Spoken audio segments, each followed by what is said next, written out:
Welcome sa Tagalog Manhwa Recap. At makikita ngang nagulat ang mga alchemist nang marinig nilang titigil na sa pag-forge ng pil si Mr. Bai Ming. Napasabi naman si Zhang Zuan sa kanyang isip na ano raw ba ang gagawin niya, mukhang napasobra daw ang ginawa niya. Hindi naman makapaniwala ang leader dahil na-upset daw ni Zhang Zuan ang isang eksperyensyadong alchemist. Napakwit daw ito dahil lang sa pag-point out ni Zhang Zuan sa mga mali nito. Napasabi naman si Mr. Uyang na kaya daw pala sinabi ni Zhang Zuan kanina na ayaw niyang i-mention ang mga flaws ng mga pills. Ang akala niya raw nasabi ito ni Zhang Zuan dahil hindi niya ito alam. Ngayon alam na raw ni Mr. Uyang na hindi raw pala ignorant si Zhang Zuan, ayaw niya lang daw na mapahiya ang mga alchemist. Maya-maya pa ay sinabi ni Zhang Zuan na sino raw ba ang susunod. At napasabi si Zhang Zuan sa kanyang isip na kailangan niya rong manatiling low profile. Dahil pag may nag-quit pa raw na alchemist nang dahil sa kanya siya raw ang sisisihin ng Alchemist Union. Maya-maya pa ay nagkatinginan ang dalawa. At pinapatayo naman ng isa si Mr. Meng Yan at Mr. Chen Xiao. Napasabi naman si Mr. Uyang na gagawa raw ba ng pil ang dalawang yun at ipapapoint out kay Zhang Zuan ang mga flaws. Samantalang mapapansin naman na hindi pa rin tumitigil ang panginginig ni Mr. Cheng, mukhang na-trauma na talaga ito. Maya-maya pa ay sinabi ni Chen Xiao na napagtanto na raw nila na mukhang mas magaling daw si Zhang Zuan sa pag-refine ng pil kumpara sa lahat ng mga nandito. Dinagdag pa ni Mr. Meng na hindi na raw sila magtatanong tungkol sa mga flaws ng mga techniques. At sinabi ni Mr. Chen Xiao na mayroon daw silang dalang dalawang tranquil heart pills na ginawa nila kaninang umaga. At pinakiusapan si Zhang Zuan na sabihin daw nito kung ano ang mali sa pills na ito. At kinuha na nga ito ni Mr. Meng sa kanyang bulsa.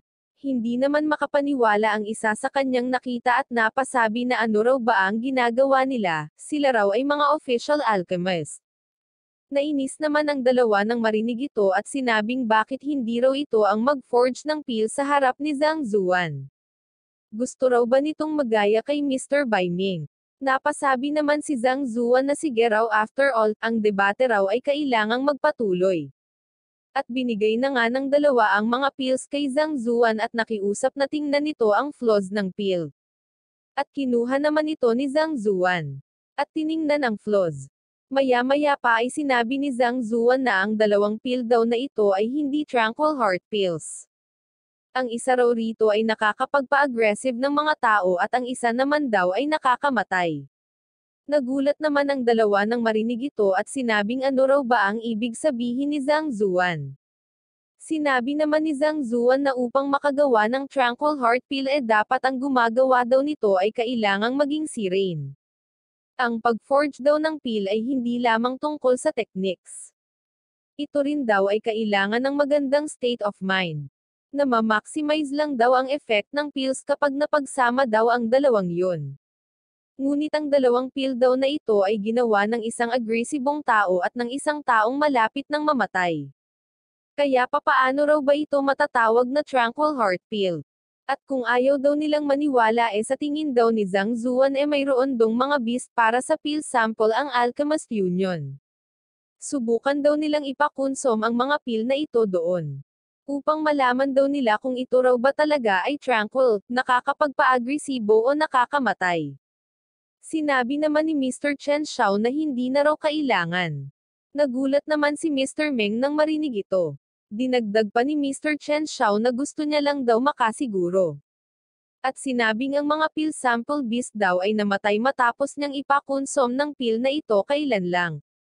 At may theory na raw siya tungkol rito matagal na raw. Maya-maya pa ay si Mr. Meng naman ang nagtanong tungkol sa pill na ginawa niya. Tinapik naman ni Zhang Zuan ang balikat nito at sinabing ito raw ay naging mainitan ang ulo kailan lang. Marahil dahil daw ito sa suspicion na nararamdaman niya. Napasabi naman si Zhang Zuan sa kanyang isip na buti na lang daw at napagalit at napagamit niya ang mga ito ng kanilang mga cultivation base kanina. Kaya nakakuha siya ng mga impormasyon. At nagulat daw si Zhang Zuan dahil naloko na raw pala ng maraming beses si Mr. Meng. Dinagdag naman ni Zhang Zuan na kung gusto raw na ma-resolve ni Mr. Ming ang problema check niya raw ito kaysa sa maghinala. Kailangang harapin niya raw ito upang hamupan na ang galit niya at makagawa na ng perfect na peel. Nagpasalamat naman dito si Mr. Ming at sinabi naman ni Mr. Chen Xiao na tinatanggap na raw nila ang pagkatalo. Napamura naman si Mr. Ouyang sa kanyang nakita at napasabi sa kanyang isip na bakit raw ba iba na ang pinupuntahan ng debate na ito. Maya-maya pa ay tinanong ni Zhang Zuan ang apat na natitirang alchemist kung may tanong pa raw ba ang mga ito. Pinuri naman ng isa si Zhang Zuan at sinabing may itatanong daw siya. Ngunit binara ito ng isa at sinabing base sa edad dapat siya raw ang mauna. At nagtalo na nga ang dalawa. Napasabi naman ng elder sa kanyang isip na bakit nag-aastang bata na raw ang mga ito ngayon. Napasabi naman si Zhang Zuan sa kanyang isip na bakit kailangang makipagtalo pa raw ng dalawang ito. Sinabi naman ni Mr. Ouyang na dahil sa ginawa raw ni Zhang Zuan na pag-point sa mga mali ng mga alchemist napahiya raw ng husto ang mga ito. Kaya ngayon wala na raw gustong magtanong pa.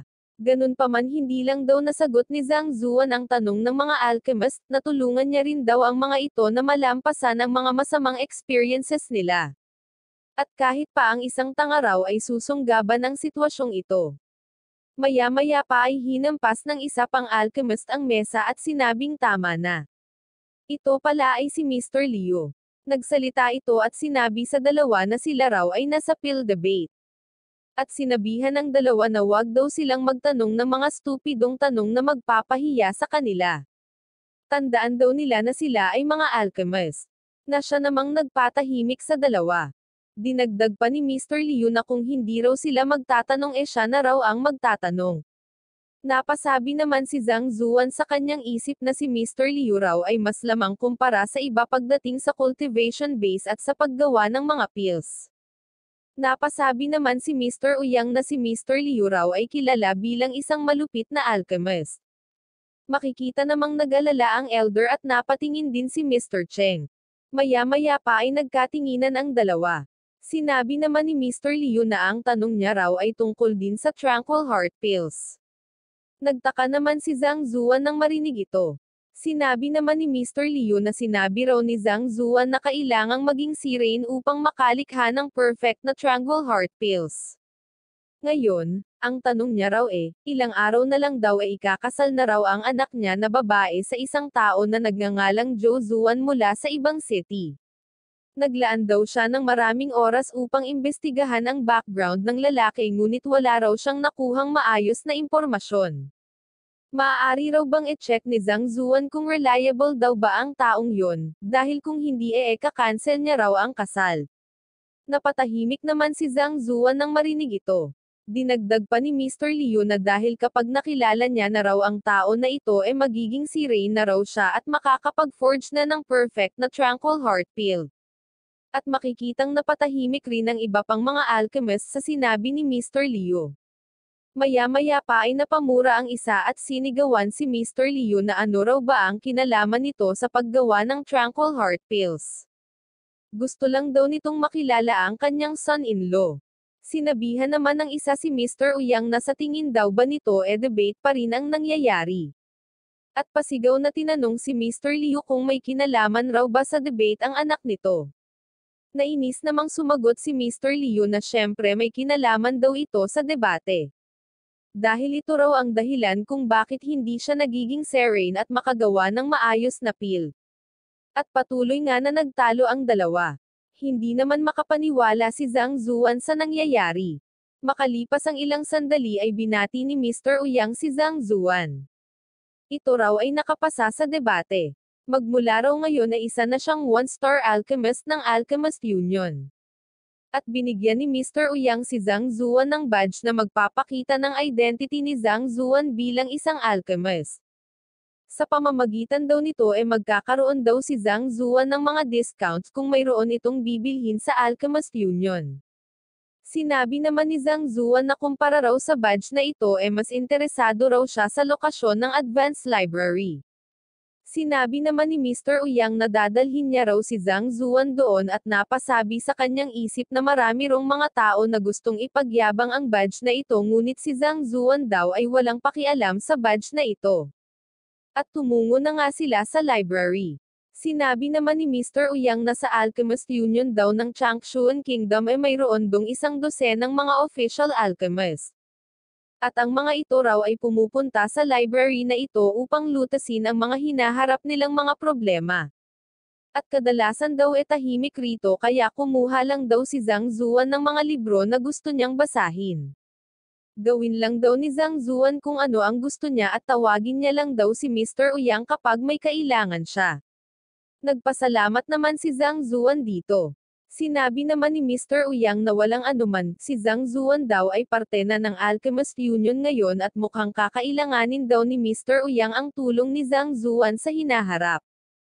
Sinabi naman ni Zhang Zuan na kung ganoon daw ay gagawin niya raw kung ano ang tulong na kaya niyang maibigay. Maya-maya pa ay napasabi si Zhang Zuan sa kanyang isip na mukhang kakailanganin niya raw ng mahaba-habang oras upang mahanap ang libro na kailangan niya. At mukhang kailangan niya rin daw na mai-record ang lahat ng mga libro rito sa Library of the Heavenly Path upang mabase niya ito kahit kailan niya gusto. At nagsimula na nga siyang magbuklat ng mga libro. Maya-maya pa ay nakita na ni Zhang Zuan ang hinahanap niya at binasa ito. At patuloy na nagbuklat si Zhang Zuan ng iba pang mga libro. Ilang sandali pa ay pinuntahan ni Zhang Zuan si Mr. Uyang. Maya-maya pa ay sinabi ni Zhang Zuan na gusto niya rong bumili ng Unravel Yin Pill, Meridian Rejuvenation Pill, isang portion ng Colossal Rhinoceros Blood at Body Nourishment Medicinal Solution. Magkano raw ba ito lahat? Sumagot naman si Mr. Uyang na madali lang daw makuha ang Meridian Rejuvenation Pill at Body Nourishment Medicinal Solution. Matutulungan niya raw si Zhang Zuan dito. Ngunit ang Unravel Yin Pills at dugo ng Rhinoceros Beast ay wala raw sa Alchemist Union. Ngunit sa tingin ni Mr. Uyang makukuha raw nila ito kapag nang padala sila ng application form sa headquarters. Ngunit ang headquarters daw ay malayo mula rito. Aabutin daw ng 10 araw bago makarating ang application form sa headquarters. Napasabi naman si Zhang Zuan sa kanyang isip na 14 na araw na lang daw bago dumating ang freshman competition.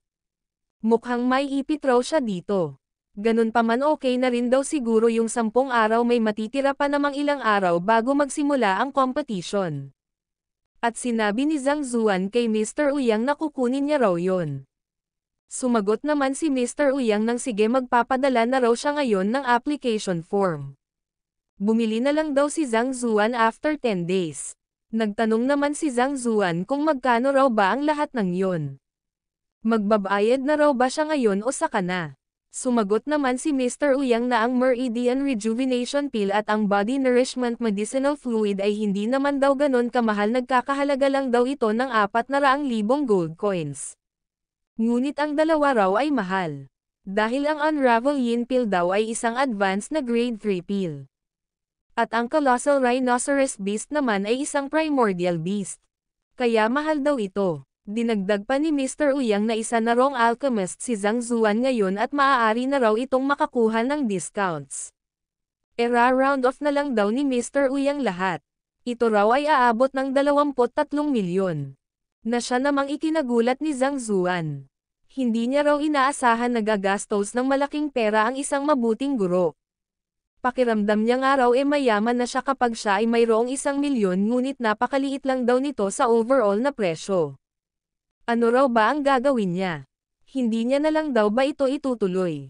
Nagtaka naman si Mr. Uyang sa reaksyon ni Zhang Zuan. Napaisip naman si Zhang Zuan na ngunit nagbitaw na raw siya ng pangako sa kanyang mga mag-aaral.